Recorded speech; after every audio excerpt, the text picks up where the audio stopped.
Hello everyone, I am Jaspreet. Welcome to my channel Computer Gyan. The subject is System Software and today I am going to teach you chapter 1 of this subject. The chapter 1 is Introduction to System Software. So computer is a collection of hardware and software. Means हम बोल सकते हैं कि जो computer है वो अकेला hardware नहीं, हार्डवेयर एंड सॉफ्टवेयर दोनों की कलेक्शन से कंप्यूटर बनता है. ठीक है. हार्डवेयर में क्या आ जाता है, जो फिज़िकल डिवाइसेस होते हैं कंप्यूटर सिस्टम के वो सारे हार्डवेयर में आ जाते हैं. जैसे हमारे पास कोई इनपुट हो गया, स्टोरेज हो गया, प्रोसेसिंग हो गया, कंट्रोल, आउटपुट डिवाइस, ये सारे हमारे पास क्या है, हार्डवेयर हैं. ठीक है. और सॉफ्टवेयर में क्या आता है, software collection of programs and procedure होता है. ठीक है. उसमें काफ़ी सारे प्रोग्राम की कलेक्शन होगी और प्रोसीजर की, जिसका ऑब्जेक्टिव होता है कि जो हार्डवेयर मशीन है उसकी कैपेबिलिटी को वो एनहांस कर सके. ठीक है. और कंप्यूटर अपने आप कोई काम नहीं करता, उसे इंस्ट्रक्ट किया जाता है कि तुम ये वाली पर्टिकुलर जॉब जो है वो कंप्लीट करो. ठीक है. तो इसके लिए क्या होता है, जब हम उसे इंस्ट्रक्ट करेंगे तो हमारे पास सीक्वेंस ऑफ इंस्ट्रक्शंस होते हैं. ठीक है. जो स्पेसिफाई किए जाते हैं कंप्यूटर को, ताकि वो उसे उस प्रॉब्लम को सॉल्व कर सके. और हमारे पास जो इंस्ट्रक्शन है ये कंप्यूटर प्रोग्राम में ये स्पेसिफाइड होती हैं. ठीक है. और हमारे पास जो कंप्यूटर सॉफ्टवेयर है, ठीक है, नॉर्मली उसकी हमारे पास दो कैटेगरी हैं. पहला हमारे पास होता है एप्लीकेशन सॉफ्टवेयर, सेकेंड हमारे पास होता है सिस्टम सॉफ्टवेयर. एप्लीकेशन सॉफ्टवेयर में क्या आता है, देखो एप्लीकेशन सॉफ्टवेयर क्या होता है, set of one or more programme का एक सेट होता है जिसे डिज़ाइन किया जाता है ताकि उस एप्लीकेशन कोई स्पेसिफिक एप्लीकेशन के जो ऑपरेशंस हैं उन्हें कैरी आउट किया जाए. जैसे हम बोल सकते हैं कि एप्लीकेशन सॉफ्टवेयर जो आपकी ऐप है कॉलेज की विद्या रतन ऐप, वो एक एप्लीकेशन सॉफ्टवेयर है, वो एक पर्टिकुलर ऐप है. ठीक है. जिसे मतलब कि बहुत सारे प्रोग्राम के सेट उसमें इंक्लूड किए गए तभी वो एक एप्लीकेशन क्रिएट हुई है. ठीक है. The program that constitute an application package, जो मतलब कि एप्लीकेशन पैकेज को इंक्लूड किया जाता है जिन प्रोग्राम्स में, उन प्रोग्राम को हम बोलते हैं एप्लीकेशन प्रोग्राम. एंड जो पर्सन उस एप्लीकेशन प्रोग्राम को प्रिपेयर या फिर हम बोलते हैं कि रेडी करता है, उसे हम बोलते हैं एप्लीकेशन प्रोग्रामर. नेक्स्ट देखो है सिस्टम सॉफ्टवेयर. क्या होता है सिस्टम सॉफ्टवेयर, जो होता है वो भी एक सेट होता है वन और मोर प्रोग्राम का, बट उसे डिज़ाइन किया जाता है ताकि जो कंप्यूटर हमारा कंप्यूटर सिस्टम है उसके जो ऑपरेशंस है उसे वो कंट्रोल कर सके. देखो दोनों में डिफरेंस क्या है. जो एप्लीकेशन सॉफ्टवेयर है वो एक पर्टिकुलर एप्लीकेशन है. ठीक है. उस एप्लीकेशन के लिए अलग अलग मतलब प्रोग्राम होते हैं. ठीक है. उन्हें एक सेट में इंक्लूड किया जाता है. लेकिन जो सिस्टम सॉफ्टवेयर होता है, ठीक है, ये उस एप्लीकेशन सॉफ्टवेयर को भी यही रन कराता है. ठीक है. जो सिस्टम सॉफ्टवेयर है इसके बिना एप्लीकेशन सॉफ्टवेयर रन नहीं होंगे. ठीक है. तो सिस्टम सॉफ्टवेयर क्या होता है, is a set of one or more program design to control the operations of computer system. ठीक है. तो ये जो प्रोग्राम होते हैं वो मतलब वही बोल रहे हैं कि कोई स्पेसिफिक प्रॉब्लम को सॉल्व नहीं करते, ये हमारा जो कंप्यूटर सिस्टम है, ठीक है, उसे यूज़ करने के लिए जो ह्यूमन है उसकी हेल्प करते हैं वो प्रोग्राम. ठीक है. और सिस्टम सॉफ्टवेयर जो है परफॉर्म करता है हमारे पास controlling all the operation required to move data into and out of the computer. Means computer में हमने इनटू और आउट करना है, डाटा के मूवमेंट्स जो हैं उनके लिए जो ऑपरेशंस हैं उन्हें कंट्रोल करता है. And all the steps in executing an application program, जो एप्लीकेशन प्रोग्राम है उसे एग्जीक्यूट करने के लिए जो सारे स्टेप्स हैं उन्हें भी वो कंट्रोल करता है. तो सिस्टम सॉफ्टवेयर क्या है, supports the running of other software. देखो मैंने अभी बोला था आपको कि सिस्टम जो सॉफ्टवेयर होता है वो एप्लीकेशन सॉफ्टवेयर में भी हेल्प करता है, उसकी रनिंग में उसे सपोर्ट करता है. ठीक है. And makes the operation of computer system more efficient and effective. And जो ऑपरेशन होते हैं कंप्यूटर सिस्टम के उन्हें बहुत ज़्यादा एफिशिएंट और इफेक्टिव बनाता है. ठीक है. The program include in a system software, जो प्रोग्राम होगा सिस्टम सॉफ्टवेयर में उसे हम बोलते हैं सिस्टम प्रोग्राम्स. एंड जो पर्सन उस सिस्टम सॉफ्टवेयर को प्रिपेयर करेगा, ठीक है, उसे हम बोलते हैं सिस्टम प्रोग्रामर. ओके तो हमारा नेक्स्ट टॉपिक है types of system software. Types of system software में हमारे पास क्या आ जाएगा, सबसे पहले है लैंग्वेज ट्रांसलेटर, मतलब लैंग्वेज को ट्रांसलेट करना। उसके लिए हमारे पास 3 सिस्टम सॉफ्टवेयर हैं, असेंबलर, कंपाइलर एंड इंटरप्रेटर। ठीक है, ये तीनों ही हमारे पास क्या है, लैंग्वेज ट्रांसलेटर हैं। फिर उसके बाद हमारे पास है macro processor, linker, loader, text editor, debugger, operating system and DBMS। ये सारे हमारे पास क्या हैं, टाइप्स ऑफ सिस्टम सॉफ्टवेयर है।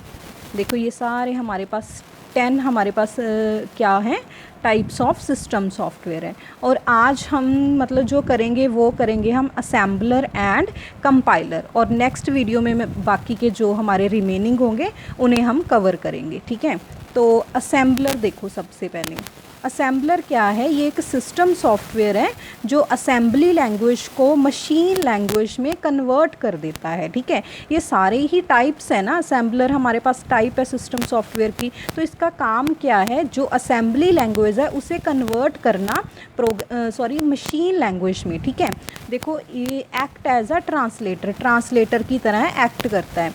देखो ये हमारे पास डायग्राम है असेंबलर का, ये देखो असेंबलर है, इसमें जो इनपुट गई है देखो असेंबली लैंग्वेज प्रोग्राम, मतलब कि जो इनपुट जाएगी असेंबलर को वो असेंबली लैंग्वेज प्रोग्राम होगी, जिसे हम सोर्स प्रोग्राम भी बोलते हैं। ठीक है, और जो आउटपुट आएगी, ठीक है, वो किस फॉर्म में आएगी, वो आएगी मशीन लैंग्वेज प्रोग्राम में। ठीक है, तो उसे हम बोलते हैं ऑब्जेक्ट प्रोग्राम। जो हम मतलब इनपुट देंगे असेंबलर को वो सोर्स प्रोग्राम होगा, और जो असेंबलर से हमें आउटपुट मिलेगी वो होगा ऑब्जेक्ट प्रोग्राम। ठीक है, और जो प्रोग्राम इसे इनपुट दिया जाएगा वो असेंबली लैंग्वेज प्रोग्राम होगा, और ये ट्रांसलेट कर देगा असेंबली लैंग्वेज प्रोग्राम को मशीन लैंग्वेज प्रोग्राम में। ठीक है, बोल रहे कि जो पहले हमारे पास CPU थे उनमें जो इंस्ट्रक्शन फॉर्मेट था वो बहुत ही ज़्यादा सिंपल था। ठीक है, फिर वो बोल रहे हैं कि modularity size program conversion from assembly language to machine language could often be done manually, और जो ये असेंबली लैंग्वेज को हम कन्वर्ट करते थे मशीन लैंग्वेज में, ये मैनुअली होता था। ठीक है, तो इसे हम बोल सकते हैं कि ये हैंड असेंबली था। ठीक है, अर्लियर बोल रहे हैं जब अर्लियर CPU थे।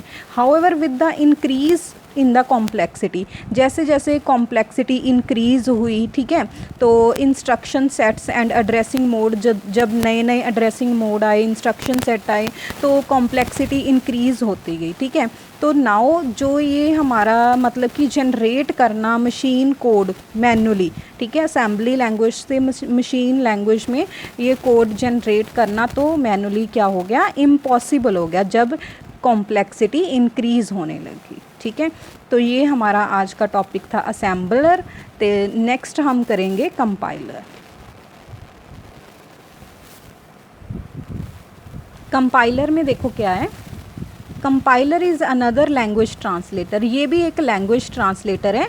ये क्या करता है, जो हाई लेवल लैंग्वेज है उसे मशीन लैंग्वेज में कन्वर्ट करता है। देखो हाई लेवल लैंग्वेज, जो हमारे पास असेंबलर था वो क्या करता था, वो असेंबली लैंग्वेज को मशीन लैंग्वेज में कन्वर्ट करता था, और जो कंपाइलर है ये हाई लेवल लैंग्वेज को मशीन लैंग्वेज में कन्वर्ट करेगा। ठीक है, डिफरेंस कहाँ पर आया, सिर्फ यहीं पर आया है कि यहाँ पर हाई लेवल लैंग्वेज आ गई कंपाइलर में। ठीक है, तो इसमें जो मतलब कि बोल रहे हैं कि जो सोर्स प्रोग्राम जाता है, ठीक है, वो क्या होता है, वो हाई लेवल लैंग्वेज होता है। जैसे हम बोल सकते हैं कि जो कंपाइलर के लिए मायने रखता है, अगर देखो फॉर एग्ज़ाम्पल जैसे फोर्ट्रेन कंपाइलर है, अगर ये फोर्ट्रेन कंपाइलर है वो किसी और लैंग्वेज को कंपाइल नहीं कर सकता, वो कबोल लैंग्वेज को कंपाइल नहीं कर सकता। ठीक है, तो यहाँ पर हाई लेवल लैंग्वेज ही आनी चाहिए सोर्स प्रोग्राम में, इनपुट दी जाएगी कंपाइलर को और आउटपुट हमारे पास मशीन लैंग्वेज प्रोग्राम में आएगी, जिसे हम ऑब्जेक्ट प्रोग्राम भी बोलते हैं।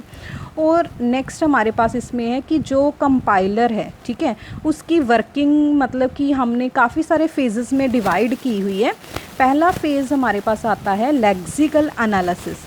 लेक्सिकल एनालिसिस में क्या होता है कि इसमें जो सोर्स प्रोग्राम होता है हमारा, उसे सीक्वेंशनली स्कैन किया जाता है, मतलब 1 बाय 1 उसे स्कैन किया जाता है। जो भी हम इसे देंगे तो sequence of token is produced, ठीक है।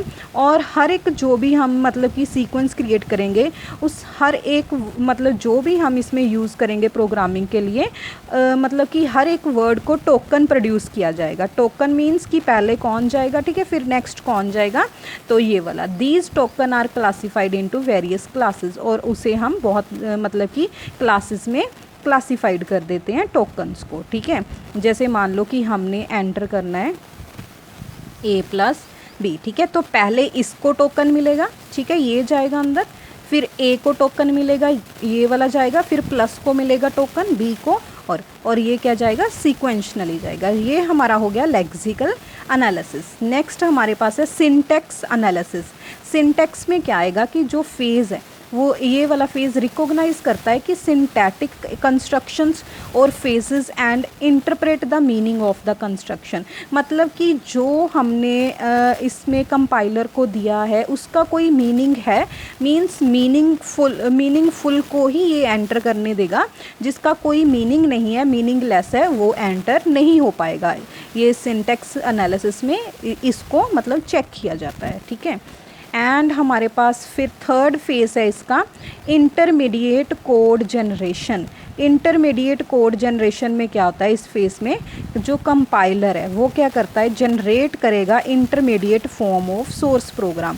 जो ये वाला सोर्स प्रोग्राम इसे दिया गया है उसका क्या क्रिएट कर देगा, इंटरमीडिएट फॉर्म, ठीक है, एक इंटरमीडिएट फॉर्म क्रिएट कर देगा in the form of parse tree, postfix notation. Means मैं आपको बता सकती हूँ कि ये थर्ड वाला स्टेप कैसे होगा।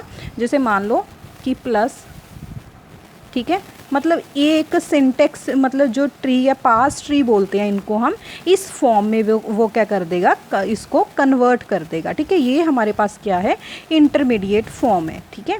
और नेक्स्ट हमारे पास है कोड ऑप्टिमाइजेशन। कोड ऑप्टिमाइजेशन इस फेज़ में क्या होता है, जो इंटरमीडिएट कोड आ गया हमारे पास, ठीक है, उसे code so that the ultimate object program runs faster and take less space, ठीक है। तो इसमें क्या करेगा कि ऑब्जेक्ट प्रोग्राम जो क्रिएट करना है तो वो मतलब कि बहुत ही मतलब फास्ट होगा, ठीक है, और कम स्पेस कवर करेगा। मतलब इसको और रिमूव कर देना, ठीक है, मतलब कि इसको डिक्रीज़ कर देना, स्टेप्स इसके डिक्रीज़ कर देना, कोड ऑप्टिमाइजेशन में ये वाला आ जाता है, ठीक है। और नेक्स्ट है स्टोरेज एलोकेशन। स्टोरेज एलोकेशन में क्या होगा, इस फेज़ में जो मेमोरी लोकेशन है, ठीक है, जो वेरिएबल हमने यूज़ किए हैं या कोई लिटरल्स यूज़ किए हैं, ठीक है, उसके लिए जो मेमोरी लोकेशन है, ठीक है, जो सोर्स प्रोग्राम में हमने ये यूज़ किए हैं उनको मेमोरी लोकेशन प्रोवाइड की जाएगी कि इसे कौन सी मेमोरी लोकेशन दी जाए, इसे कौन सी और इसे कौन सी, ठीक है। मेमोरी लोकेशन एलोकेशन में आ जाएगा, जैसे स्टैक यूज़ करेगा या फिर कोई और मतलब कि मेमोरी के लिए यूज़ किया जाएगा। लास्ट इसका फेज़ है कोड जनरेशन। कोड जनरेशन में क्या आएगा, this phase generates the ultimate object code. और जो मतलब कि इसमें जो उसका आएगा हमारे पास मशीन लैंग्वेज में आएगा, उसका मतलब कि सोर्स प्रोग्राम को ऑब्जेक्ट कोड में वो कन्वर्ट कर देगा, ठीक है। लास्ट हमारे पास आएगा ऑब्जेक्ट कोड में वो उसे जनरेट कर देगा, ठीक है। तो ये हमारे फेजेस थे, 6 फेजेस थे, और इनको हम पूरा डिटेल में हमारे सेक्शन बी में पूरा चैप्टर आएगा कंपाइलर, उसमें हम पूरा डिटेल में इसे कवर करेंगे, ठीक है। और compilers are larger program that reside permanently on secondary storage. मतलब जो कंपाइलर्स होते हैं ये बहुत बड़े प्रोग्राम होते हैं जो मतलब कि सेकेंडरी स्टोरेज पर परमानेंट रिसाइड किए जाते हैं या प्लेस्ड किए जाते हैं, ठीक है। When the translation of program is to be done, जब ये सारी ट्रांसलेशन, ये सारे फेस कंप्लीट हो जाएंगे, उसके बाद उसको कॉपी किया जाएगा मेन मेमोरी में ऑफ द कंप्यूटर। पहले सेकेंडरी मेमोरी पर होता है ये सारा प्रोग्राम, फिर जब उसका सारा ट्रांसलेशन कंप्लीट हो जाता है उसके बाद उसे मेन मेमोरी में कॉपी किया जाता है, ठीक है। जो कंपाइलर है वो भी एक प्रोग्राम है, और ये एग्जीक्यूट कहाँ पर होता है, सीपीयू में ये एग्जीक्यूट होता है, ठीक है। जब ट्रांसलेटिंग होती है किसी प्रोग्राम की तो कंपाइलर एनालिसिस करता है हर एक स्टेप को।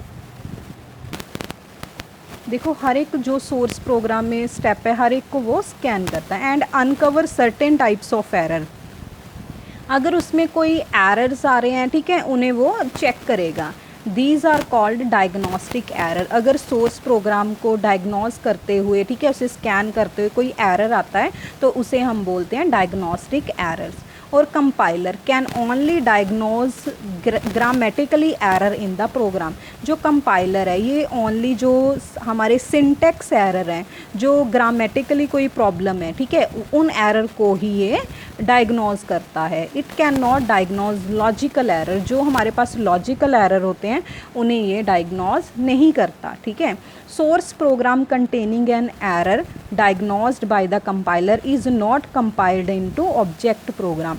मतलब कि जो सोर्स प्रोग्राम में एरर को हम डायग्नोज करेंगे कंपाइलर के द्वारा, उसे ऑब्जेक्ट प्रोग्राम में कंपाइल नहीं किया जाता।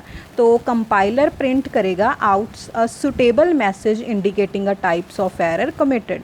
मतलब कि जब वो सोर्स प्रोग्राम को ऑब्जेक्ट प्रोग्राम में ट्रांसलेट कर रहा है तो उसके साथ वो उसे प्रिंट करके भेजेगा कि इस टाइप के एरर जो हैं इसमें आए हैं, ठीक है। तो आज का हमारा ये टॉपिक कंप्लीट हो गया। अगर आपको कोई भी प्रॉब्लम है तो आप कमेंट सेशन में डिस्कस कर सकते हो। So thanks for watching. अगर आपको वीडियो पसंद आई है तो आप इसे लाइक और शेयर ज़रूर करें, और अगर आपने मेरे चैनल को सब्सक्राइब नहीं किया है तो उसे सब्सक्राइब कर लें।